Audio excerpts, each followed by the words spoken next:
Bonjour Lala Ace, Bonjour, comment tu vas? ça va bien. Et toi? Ça va, tranquille. Bienvenue dans le média Aloha News. Aujourd'hui, on va parler de la sortie de ton projet qui s'appelle Solstice d'hiver. Ça s'appelle pas solstice d'hiver. Enfin, ça s'appelle solstice. Solstice, pardon, excuse-moi. Mais ouais, ça représente le solstice d'hiver, celui-là, en gros. En gros, moi, j'ai toujours été passionné par l'astronomie et tout, tu vois. Et du coup, et par les civilisations anciennes. Du coup, je voulais positionner mon album par rapport aux étoiles et tout, tu vois. Hmm. Et solstice, c'est un peu genre la représentation tu sais, de l'espoir. Genre, c'est un tournant, un peu une transition, tu vois. Et du coup, c'est ça que je voulais représenter avec mon album. Justement, tu parles de l'hiver dans le projet. Ouais, Et solstice d'hiver, ça signifie aussi le jour le plus court ouais. de l'hiver. Qu'est-ce que ça signifie? Parce que tu parles de l'espoir, Mm. qui est le solstice, et en même temps, le solstice d'hiver, c'est un peu le jour le plus court, quoi. Est-ce que l'espoir, Ouais. il est court? C'est quoi ta vision du truc? Ouais, en gros, bah ouais, c'est le jour le plus court, du coup c'est la nuit la plus longue, tu vois. Mais en gros, à partir de ce jour-là, chaque jour, le jour est plus long. Donc en fait, c'est un moment d'espoir parce que c'est le moment le plus bas, en gros, Hmm. le moins lumineux.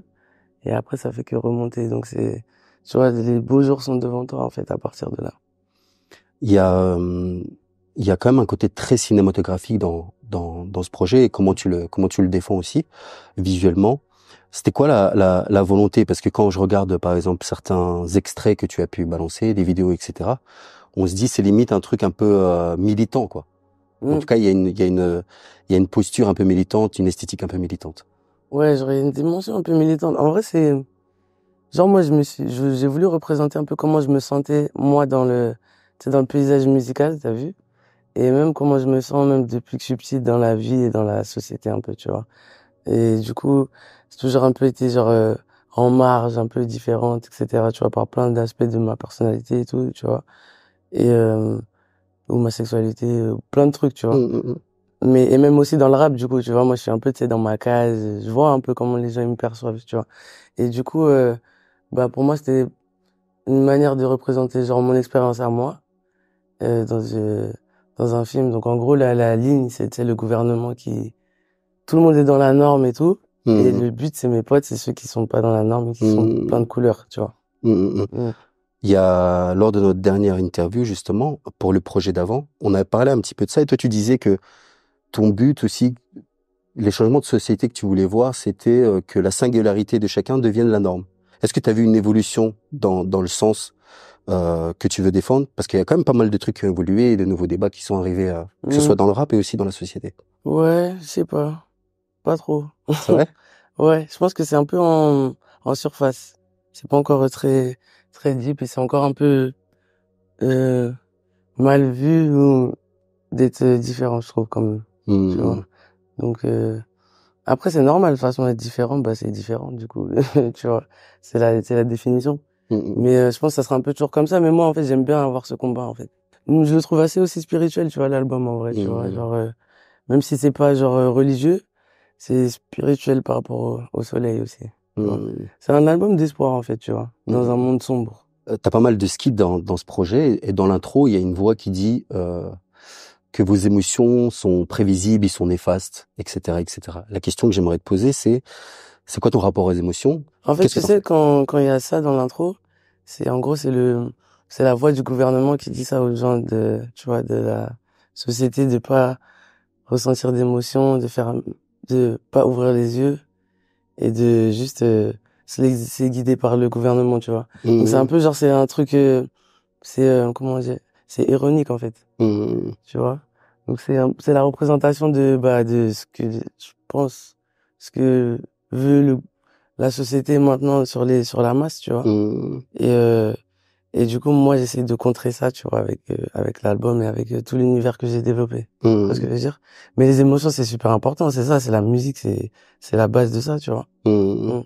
Est-ce que toi, tu as des émotions que tu préfères attraper en musique? Ouais, j'ai une émotion, j'aime bien, genre mélancolie frottée. Ça C'est quoi ça? C'est nouveau. C'est c'est un thème, hein. c'est vrai, c'est Ça veut dire genre t'es triste, mais en même temps t'as envie de, tu vois, de danser, tout ça, tu Ouais. vois, frotter. C'est Il y a, ça c'est mon favorite. justement, il y a un titre qui s'appelle 3 AM Paradise, in Paradise. Ouais. Et moi, quand j'ai écouté ce titre, j'ai l'impression qu'il a fait le lien. Je me suis dit, purée, il y a ce côté un peu viens, on fait passer un message. Mais il y a ce côté aussi, tu peux écouter ce message, mais viens, on se frotte, quoi. Tu vois, j'ai l'impression que l'album, il est un peu, C'est ça, il est hein. un peu dans ça. En fait, c'est des titres. Je pense que l'album, tu peux prendre des titres comme ça et l'écouter sans avoir l'histoire, tu vois. Même si je fais des références un peu dans les lyrics, tu vois. Mais vraiment, l'histoire, elle se fait dans l'intro et les skits et l'outro. Tu vois ce que je veux dire? Sinon, tu peux piocher des sons, tu vois, des sons comme Zinzin, des sons comme Jalouse, même, des trucs comme ça, tu vois. We Need to Get You, ils s'écoutent comme ça aussi, tu vois. En vrai. J'ai pris des raccourcis, j'ai tourné en rond dans Licorne. Mm. Qu'est-ce que tu veux dire par là? Bah, je parle de la musique, hein, en vrai. Ouais. Ouais. C'est quel genre de raccourci, est-ce que tu peux développer? Bah, genre, tu prends, bah, c'est comme, tu sais, c'est comme quand dans un escalier, tu vois, tu sautes des marches et après, en fait, tu redescends, tu vois. Moi, c'est comme ça que j'ai vu parce que je parle de ça, c'est un peu aussi, tu sais, dans l'équipe avec laquelle j'étais, des trucs comme ça, enfin, je vais pas tout expliquer, mais voilà, c'est ça. Parce que moi, quand je l'ai vu, je me suis dit, au contraire, j'ai l'impression que tu vois, par exemple, avec des sons comme Show Me Love, qui sont un hit, mais quand tu l'écoutes, c'est pas un hit, c'est pas péjoratif ce que je veux dire, mais c'est pas un hit téléphoné, entre guillemets, où il y a des hits que je me prends et je me suis dit, ouais, c'est bon, c'est téléphoné, mais je me le prends, tu vois. Et c'est là où je me dis, est-ce que, comme, j'ai pas l'impression que tu as fait des raccourcis à ce niveau-là. Et la question que j'aimerais te poser, c'est comment on fait un hit tout en restant à la fois original et en même temps, je sais pas si si on cherche l'originalité, est-ce qu'on va devenir kitsch, tu vois? Est-ce que Ouais, c'est difficile, franchement, c'est une recette spéciale, hein. Moi, j'ai pas la réponse, en vrai. En vrai de vrai, tu vois. Parce que j'en ai pas fait 10 000, même si pour moi, en vrai, j'en ai fait 10 000. Mais ça dépend pas de toi aussi, en vrai, ça, tu vois.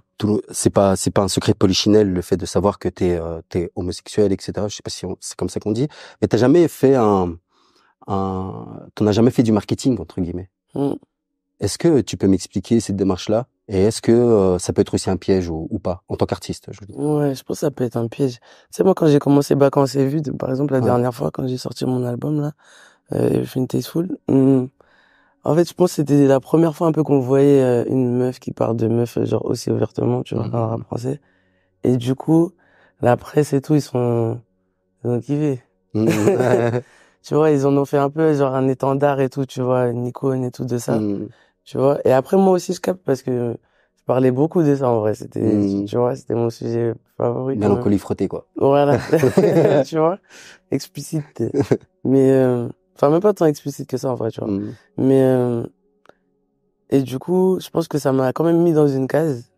Mais moi, j'ai toujours voulu faire attention de pas faire des trucs trop, enfin, je vais pas m'enfermer dans ça parce que j'ai pas que ça, en fait, tu vois. Si j'avais que ça à proposer, bah, voilà, j'irais à fond là-dedans. Mais tu vois, j'ai quand même de la musique à proposer, là. C'était pour ça aussi que je voulais faire Solstice pour, tu vois, proposer autre chose et montrer aussi une autre facette de moi, tu vois. Mais est-ce que l'identité, on va dire, homosexuelle, quelle place elle prend? Parce que j'imagine que la Ace, ok, ça peut être ça, mais ça peut être aussi une fille avec une descendance, avec une histoire, enfin autre chose, quoi, tu vois, des trucs rien à voir. Bah oui, bah on essaie de montrer ça là un peu, aussi, tu vois. Mais t'as dit quelle place ça prend? Quelle place c'est vrai que ça a prend? pris, je pense, ça prend beaucoup de place. Mais après, c'est pas que moi, tu vois. En fait, ça fascine un peu les gens, j'ai l'impression, tu vois. Ça devrait pas forcément, tu vois. Mais même moi, dans ma vie, c'est pas genre un truc, c'est pas sur ma carte d'identité, quoi, tu vois. Genre, en plus, c'est à la base, je viens d'une famille genre africaine, donc c'est pas forcément le truc le number one, tu vois, là-bas aussi, tu vois. Mais mais mais j'en suis fier aussi en même temps, tu vois.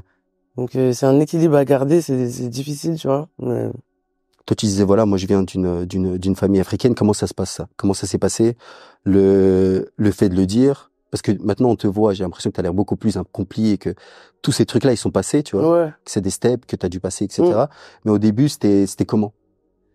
En fait, après aussi, je me dis que c'est bien pour des filles peut-être ou autres comme moi, pour qui c'est dur dans leur famille, peut-être, tu vois. Donc on m'a déjà envoyé des messages en plus un peu on me demande des conseils, des trucs comme ça, tu vois. Après, moi, ça n'a pas été forcément très dur dans ma famille, hein, tu vois.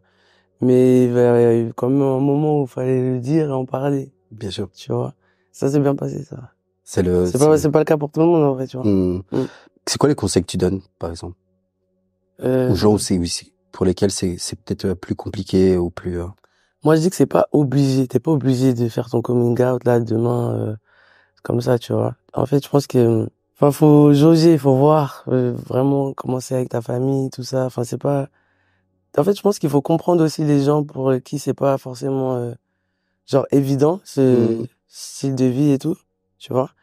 Et, parce qu'il y avait une meuf qui m'avait demandé par rapport, je crois, à sa grand-mère ou je sais plus, tu vois, et je lui avais dit, mais tant que t'as pas trouvé ta meuf vraiment, tu vas pas te marier, enfin, tu vas pas lui faire une crise cardiaque, tu vois, tranquille, c'est pas, enfin, tu vois. Tu vois, donc ça dépend après, tu vois, je pense. Dans ce projet-là aussi, tu parles d'une rupture. En gros, t'étais pas insensible, quoi, tu vois. Ah, j'étais pas insensible, c'est ça? Ouais, t'étais pas insensible à la rupture, etc. Enfin, à la rupture, en tout cas, à une rencontre que t'as faite. C'est ce que j'ai cru comprendre. J'ai l'impression que c'est nouveau dans toute ton évolution, ouais. Ouais, c'est vrai. Genre, avant, je me mettais plus en position de force. Ouais, exactement. Voilà. Et là, je me mets un peu plus vulnérable. Genre, c'est un aveu de faiblesse, mais déguisé. Tu vois, genre, le morceau jaloux, c'est ça, je dis, ouais, je suis jalouse et tout, tu vois, je l'assume. Mais en fait, je trouve que quand t'assumes, genre, une faiblesse, en fait, bah, ça devient une force. Et même la jalousie, en fait, ça peut être attirant au final, tu vois, parce que tu vois, c'est une forme de possessivité et tout, mais ça peut être, tu vois, nice. Du coup, en vrai, je me mets pas vraiment en vulnérabilité. C'était un game. Tu stalk et tout? Stalk, non, quand même, oh. L'amour, ça rend fou. C'est vrai. L'amour, ça rend fou. Stalk, putain, ouais, non. Et toi, tu l'as connu comment, l'amour? Raconte-moi, trace-moi le chemin, là. J'ai envie de goûter ce bail aussi. L'amour, comment j'ai connu l'amour? Non, c'est long. C'est long, en plus, ça change tout le temps. C'est vrai? Ouais. Non, mais moi, j'ai vu plein d'expériences d'amour et tout. C'est trop bien. Mais c'est vrai que je commence un peu plus, avec les années, je commence un peu plus à me connaître et avoir, avoir des mécanismes, tu vois. Mais ça fait un peu peur, ça, en fait. C'est vrai? Ouais. C'est quoi comme mécanisme, par exemple? Non, je vais pas dire. C'est mort. Mais en tout cas, ce qui est excitant, je trouve, c'est d'avoir des trucs toujours un peu différents, même avec toi, tu vois. Donc, je pense qu'il faut essayer de pas rester toujours dans tes vieux démons et tout.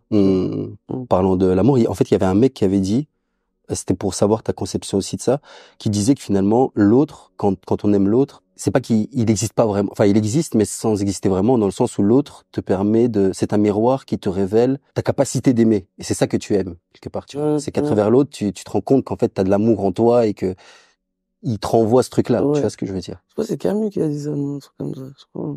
Genre, c'est pas détaché de toi-même, en fait, l'amour. En fait, c'est personnel. Il y a un peu de l'intérêt, même, limite. C'est intéressé, en fait. Tu vois. Après, il y a des gens qui disent, ouais, moi, je t'aime sans intérêt. Sans intérêt, tu vois. Je sais pas si c'est vrai, hein. T'as pas encore expérimenté cette facette de l'amour? On m'a dit ça, là, mais bon, on va voir, hein. Je sais pas. Je comprends pas trop, hein. Finalement, quand tu vas sortir un projet, il s'inscrit dans toute l'éternité. C'est un bout de toi que tu proposes au monde comme ça, etc. Comment se vit cette démarche-là? Je vois ce que tu veux dire. Parce que des fois, il y a des sons que tu réécoutes de toi, tu te dis, oh putain, pourquoi j'ai fait ça, hein, tu vois? Aussi, l'album, c'est bizarre quand tu le sors parce que, tu sais, t'as travaillé, et après tu sors, et après c'est fini. J'ai l'impression que c'est comme un accouchement, tu vois. Et après, t'es là, tu te dis, bon, bah, qu'est-ce qu'on fait maintenant? Tu vois? Mais, en tout cas, celui-là, franchement, je suis super fier de celui-là. Donc, je pense que je pourrais encore l'assumer dans des années.